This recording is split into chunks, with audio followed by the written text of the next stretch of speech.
নাম বনু ইসরাইল থেকে ইহুদি হলো কখন? ইহুদি কারা? ইহুদি আর বনু ইসরাইল কি এক? উত্তর না। ভালো করে কথাগুলো শোনেন, এগুলো বই পড়তে অনেক সময় লাগবে আপনার, এবং ঘাটাঘাটি করতে অনেক সময় লাগবে, খুব অল্প সময় বুঝে নেন। ইহুদি বনু ইসরাইল এক নয়। বনু ইসরাইল কাদেরকে বলা হয়? ইব্রাহিম আলাইহিস সালামের ছেলে, এক ছেলের নাম ইসমাইল, এক ছেলের নাম ইসহাক। ঠিক আছে?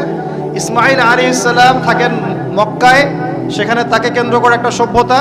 এই বংশে সর্বশেষ নবী মুহাম্মদ সাল্লাল্লাহু আলাইহি ওয়াসাল্লামের জন্ম। তার মানে আমরা বনু ইসমাইল। আমরা কারা? বনু ইসমাইল। আমরা মুহাম্মদ সাল্লাল্লাহু আলাইহি ওয়াসাল্লামের কওম, উম্মাহ। আর এইদিকে আরেক ছেলের নাম হচ্ছে ইসহাক, যিনি থাকেন ওই শামে, ওই প্যালেস্টাইনে, ওই জেরুজালেমে, ওই জায়গায়, ওটা শাম। ঠিক আছে?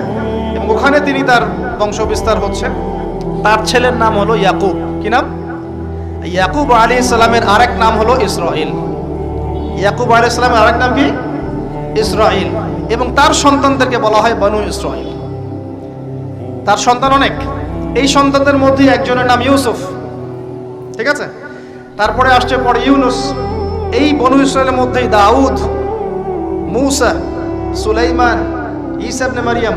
বলা হয় 1,24,000 নবী রাসূলের মধ্যে বেশিরভাগই এখানে এসেছে। তাহলে বনু ইসরাইল বলা হচ্ছে এই কওমটাকে। তা ওদের নাম বনু ইসরাইল থেকে ইহুদি হলো কখন? যখন তারা ঈসা আলাইহিস সালামকে স্বীকার করলো না তখন। ঈসা আলাইহিস সালাম কি তাদের মধ্যে আসেন নাই? সেই ঈসা আলাইহিস সালামকে যখন তারা অস্বীকার করলো, তখন তাদের নাম আল্লাহ পাক এই বনু ইসরাইল থেকে পরিবর্তন করে হাদু দিয়েছেন কোরআনে। কুল ইয়া আইয়ুহাল্লাযীনা হাদু ইন যাআমতুম আন্নাকুম আউলিয়াউ লিল্লাহি মিন দুনিন নাস ফাতামান্নাউল মাউত। আছে না কোরআনে? অনেক জায়গা আছে।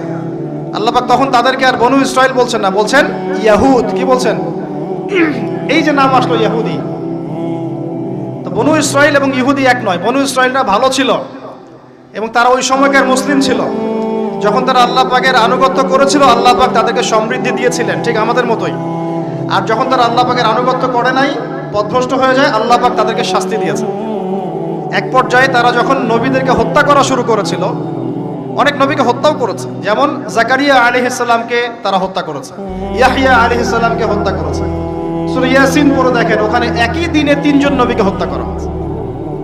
পড়ে দেখেন। তো মূল কথা হচ্ছে নাম চেঞ্জ হলো কখন? যখন তারা সত্য থেকে পথভ্রষ্ট হয়ে গেল।